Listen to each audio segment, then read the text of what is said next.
প্রচুর হাইপ নিয়ে Realme C85 Pro launch হওয়ার পরে ফাইনালি আমাদের হাতে চলে এসেছে Realme C85 বেস ভেরিয়েন্টের ফোনটি। বাংলাদেশ মার্কেটে টোটাল দুইটা ভেরিয়েন্টে অ্যাভেলেবেল পাওয়া যাচ্ছে 6/128GB 18,999 টাকা এবং 8/128GB 20,999 টাকা।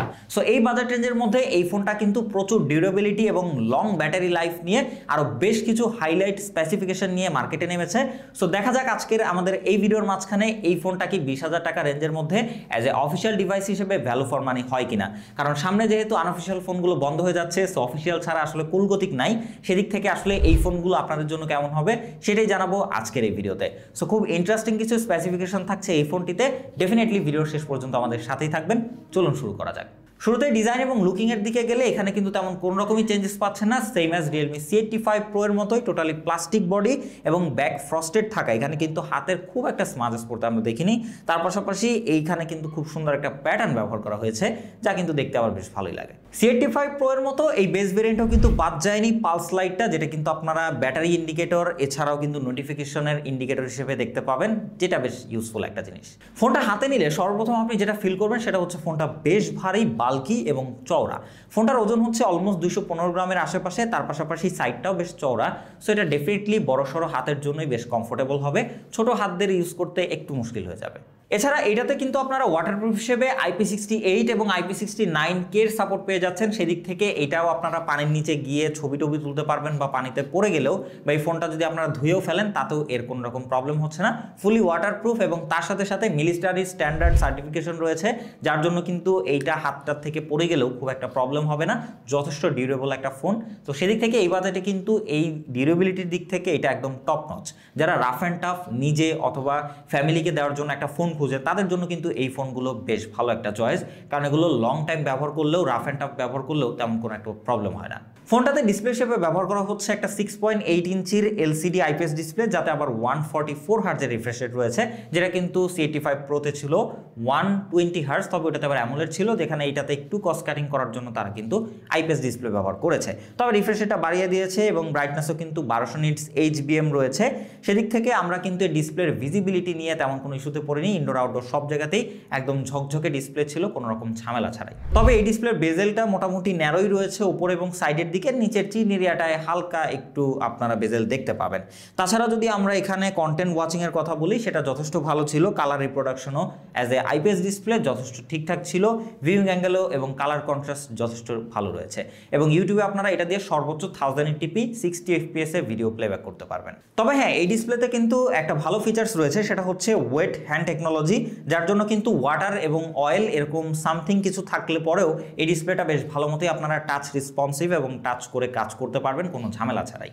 এছাড়া ফোনটাতে স্পিকার হিসেবে এখানে সিঙ্গেল বটম ফায়ারিং স্পিকার আপনারা পাচ্ছেন, তবে এইটা কিন্তু আপ টু 400% ভলিউম ইনক্রিজ করতে পারে, যেটা কিন্তু আবার যথেষ্ট লাউড আমার কাছে লেগেছে এবং ফুল সাউন্ডে খুব একটা ডিস্টরশন নয়েজ আমরা পাইনি। তবে হ্যাঁ, এটার সাউন্ডের কোয়ালিটিটা আরেকটু বেটার হতে পারতো। মোটামুটি হচ্ছে ট্রেবলের পরিমাণটাই আমরা বেশি পেয়েছি, যেহেতু এখানে লাউডনেসটাকে প্রেফার করা হয়েছে বেশি করে। এছাড়া UI নিয়ে কথা বললে ফোনটাতে আপনারা Android 15, যা হচ্ছে Realme UI 6.0 উপরে বেস করে বানানো হয়েছে। এদিক থেকে তারা যে UIটা এবার প্রোভাইড করেছে সেটা কিন্তু এখানে ফ্লুয়েড গ্লাস, তো যার জন্য কিন্তু আপনারা যে iPhone 26 বা iOS 26 এর যেই ফ্লুয়েড গ্লাসের মতো যে একটা এক্সপেরিয়েন্স, সেটা কিন্তু এখানে পেয়ে যাচ্ছেন। এবং এই UIটা কিন্তু আমার কাছে যথেষ্ট ফ্লুয়েন্ট এবং যথেষ্ট স্মুথ মনে হয়েছে, তেমন বাগ ভাল্লুক কোনো কিছুই আমরা পাইনি। বেশ কয়েকদিন ব্যবহার করে খুব ফ্লুয়েন্টলি ব্যবহার করতে পারবেন আপনারা। তাছাড়াও এর UIটা যথেষ্ট ক্লিন রয়েছে। তবে হ্যাঁ, এখানে কয়েকটা ব্লোটওয়্যার রয়েছে, যেগুলো চাইলে কিন্তু আপনারা আবার আনস্টল করে দিতে পারেন। এবং এর র্যাম ম্যানেজমেন্টটা কিন্তু আমার কাছে বেশ ভালো লেগেছে, কারণ এখানে আমি বেশ কিছু অ্যাপ্লিকেশন ব্যাকগ্রাউন্ডে রেখেও কাজ করছিলাম, তেমন রিলোড জনিত ইস্যু পাইনি। মোটামুটি 5-7টা অ্যাপ্লিকেশন ব্যাকগ্রাউন্ডে মোটামুটি ভালো মতোই ধরে রাখতে পারে। সেদিক থেকে আপনারা যারা রেগুলার লাইফে একটু ব্রাউজিং করেন বা অফিসিয়াল কাজবাজ করেন, বেশ কিছু সোশ্যাল মিডিয়া অ্যাপ্লিকেশন নিয়ে কাজ করেন, তাদের জন্য কিন্তু এইটা বেশ ভালো একটা অপশন। সবশেষে যদি আমরা ফোনটার যান প্রাণের দিকে চলে যাই, মানে হচ্ছে পারফরমেন্স সেগমেন্ট, সেখানে চিপসেট হিসেবে রয়েছে Qualcomm Snapdragon 685, একটা 6 ন্যানোমিটার আর্কিটেকচারে বিল্ড করা অক্টা-কোর প্রসেসর। তো এইখানে অনেকের জন্য স্বস্তির ব্যাপার হবে, কারণ অনেকেই কিন্তু এখনও মিডিয়াটেকের প্রসেসরগুলো দেখলেই নাক ছিটকান। তাদের জন্য কিন্তু এই এইটা বেশ দারুণ একটা বিষয় যে আপনারা এখানে স্ন্যাপড্রাগনের প্রসেসর পাচ্ছেন, তবে এটা একটা 4G চিপসেট, এটা কিন্তু আবার 5G ভেরিয়েন্টও রয়েছে যেখানে আবার ডায়মন্ডসিটির প্রসেসর ব্যবহার করা হয়েছে। সেদিক থেকে আমরা অলমোস্ট 4,60,000-এর আশেপাশে কিন্তু অন্তত স্কোর পেয়েছি। এবং এই ফোনটার যদি আমরা পারফরমেন্সের কথা বলি, এটা আসলে কখনোই কোনো গেমিং ডেডিকেটেড ফোন না, এগুলো রেগুলার ইউজের জন্য, কনজিউমারদের জন্যই বানানো হয়েছে। সেদিক থেকে এইটা যদি ব্যবহার করে আপনারা রেগুলার ব্রাউজিং বা হেভি অ্যাপ্লিকেশনগুলো ব্যবহার করেন, লাইক ফেসবুক ব্রাউজিং, হোয়াটসঅ্যাপ বা আপনার সোশ্যাল মিডিয়া যে অ্যাপ্লিকেশনগুলো রয়েছে, এগুলো বেশ ভালো মতোই হ্যান্ডেল করতে পারে। খুব একটা ল্যাগ, ফ্রেম ড্রপ বা আটকে যাওয়া এরকম কোনো প্রবলেম আমরা দেখিনি। তবে হ্যাঁ, লাইট ওয়েট গেমগুলো কিন্তু ইজিলি প্লে করতে পারবেন এই ফোনটা দিয়ে। সেক্ষেত্রে আমরা ম্যাক্স আউট গ্রাফিক্সে গিয়েও 60 FPS মোটামুটি স্মুথলি প্লে করতে পেরেছি। খুব একটা কিন্তু ল্যাগ, ফ্রেম ড্রপের দেখা আমরা পাইনি।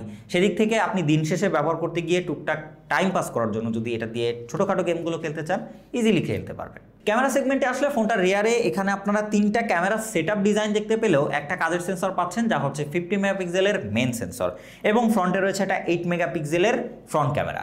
সব কিছু মিলিয়ে যদি আমরা ক্যামেরার কথা বলি, ডেলাইটে মোটামুটি স্ট্যান্ডার্ড লেভেলের আউটপুট আপনারা এটা থেকে পাবেন। যেহেতু অ্যাজ এ অফিসিয়াল ডিভাইস, সেক্ষেত্রে আপনাকে বাজেট বিবেচনা করতে হবে অবশ্যই। এখানে আপনি আনঅফিসিয়াল ফোনের সাথে আসলে এটাকে মিলালে কখনোই আপনি মিল বের করতে পারবেন না। সেদিক থেকে বলতে গেলে অ্যাজ এ অফিসিয়াল ডিভাইস হিসেবে 20,000 টাকায় এটার ছবি বেশ স্ট্যান্ডার্ড ছিল। সেখানে যথেষ্ট ডিটেল ছিল, ছবিগুলো একটু কন্ট্রাস্টি এবং একটু ওয়ার্ম কালারে আউটপুট দিয়ে থাকে। তার পাশাপাশি ফ্রন্ট ক্যামেরা থেকেও আমরা মোটামুটি ওই লেভেলের আউটপুট পেয়েছি। ডেলাইটের যথেষ্ট স্ট্যান্ডার্ড পিকচার আমি বলবো, এটা অবশ্যই আপনারা সোশ্যাল মিডিয়াতে ব্যবহার করার মতোই আউটপুট পাবেন। তবে হ্যাঁ, আলো কমে গেলে ডেফিনেটলি আপনারা নয়েজ গেনের দেখা পাবেন এর ক্যামেরা থেকে।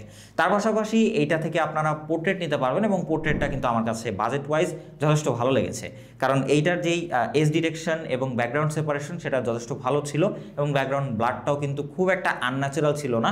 অন্যান্য ফোনগুলোতে আমরা যেমন দেখতে পাই একেবারে ব্লার করে দেয় দেওয়ালের মতো, এরকম একটা বিষয় কিন্তু এটা থেকে পাইনি।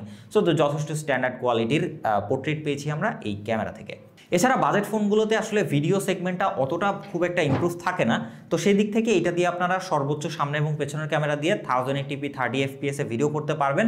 আপনার একদম ইমার্জেন্সি মোমেন্টে যদি কোনো মোমেন্ট ক্যাপচার করার জন্য ভিডিও করার দরকার হয়ে থাকে, তাহলে আপনারা এটা দিয়ে মোটামুটি স্ট্যান্ডার্ড লেভেলের ভিডিও আউটপুট নিতে পারবেন, যদি স্ট্যান্ডে ব্যবহার করেন তাহলে আর কি।